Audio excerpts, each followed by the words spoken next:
1962, Bert Stern est un photographe au sommet de sa gloire. Il revient d'un shooting, Chick Taylor a photographié Elizabeth Taylor sur le plateau de Cléopâtre. Et dans l'avion qu'il ramène à New York, il dit pourquoi pas Marlene? J'ai envie de photographier Marlene, c'est absolument incroyable, et pourquoi pas? Et il propose ce reportage à la rédaction de Vogue, qui contacte Marlene et qui, contre toute attente, Marlene accepte de poser pour Bert Stern. Elle impose ses conditions, c'est-à-dire poser dans un hôtel qui s'appelle Bel Air, un hôtel de charme à Los Angeles, et le rêve va se réaliser. Alors, quel est l'intérêt de cette expédition? Le sitting va durer plusieurs jours, plusieurs nuits, va se faire en 3 temps. L'intérêt de cette expédition, c'est que Bert Stern va réaliser plusieurs milliers de photos, il faudra vérifier, je crois qu'il y en a près de 2570, ou quelque chose comme ça, plusieurs milliers de photos. Marlene va mourir quelques mois après justement cette séance, donc elle porte le triste nom de la dernière séance de Marlene.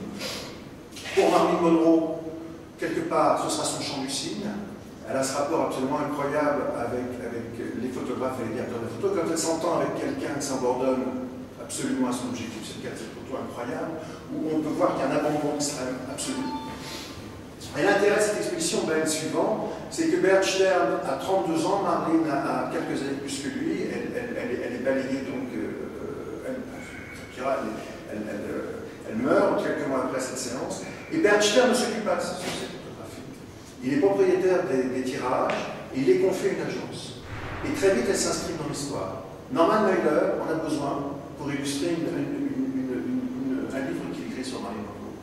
Et Bert Stern, tout en conservant le contrôle de ses photos, ne s'en occupe pas. Et 20 ans après, il décide de faire une sélection. Donc ce que nous montrons ici, c'est 20 ans après le shooting, c'est-à-dire 20 ans après cette incroyable séance de photos, Bert Stern décide pour la première fois de choisir une 60aine de photos. Et c'est ce que nous montrons à Fondéda. Donc, c'est-à-dire qu'en fait, c'est son regard 20 ans après cette incroyable séance. Voilà. Donc cette exposition est très intéressante pour ça. Je dis quelque chose de très important, c'est justement les rapports surnaturels que Marlene entretenait avec un photographe ou un directeur de la photo quand le courant passait. Le directeur de la photo de Laurence Olivier, qui tournait Le Prince et la danseuse, un tournage qui s'est passé dans la douleur, a dit de Marlene des choses extraordinaires. Il dit Marlene, quand elle était bien devant la caméra, c'est-à-dire qu'elle établissait un rapport qu'aucune autre femme, peu d'actrices, peu de modèles pouvaient établir avec un photographe. Il disait la chose suivante, et c'est bouleversant, quand elle était en forme, elle établissait un lien absolument surnaturel avec mon objectif, c'était comme un ange qui tombait du ciel. Et effectivement, Marlene avait ce don. C'est-à-dire que quand elle a accepté de se faire photographier par Bert Stern était connue, elle peut-être ne savait pas, mais Marlene était à quelques mois de la mort, et c'était quelque part son chant du cygne.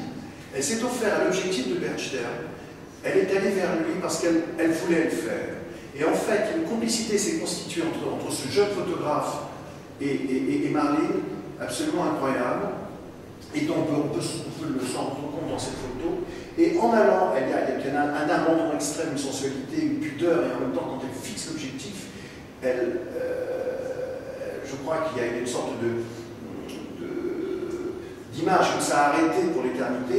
Et ce qui est extraordinaire dans cette image, dans cette photographie, c'est que justement, au-delà de la complicité, Marlene peut-être, en posant pour Bert Stern,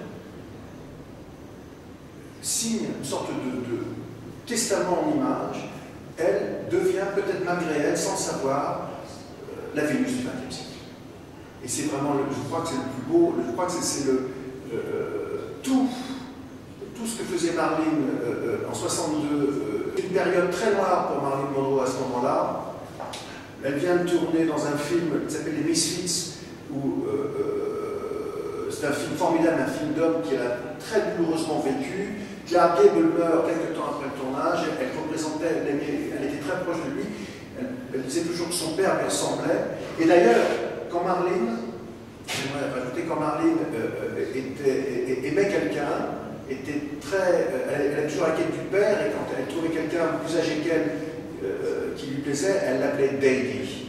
Et Bert Stern a très joliment appelé cette photo Baby, justement en reconnaissance. Je crois que j'ai dit beaucoup de conneries, ça va.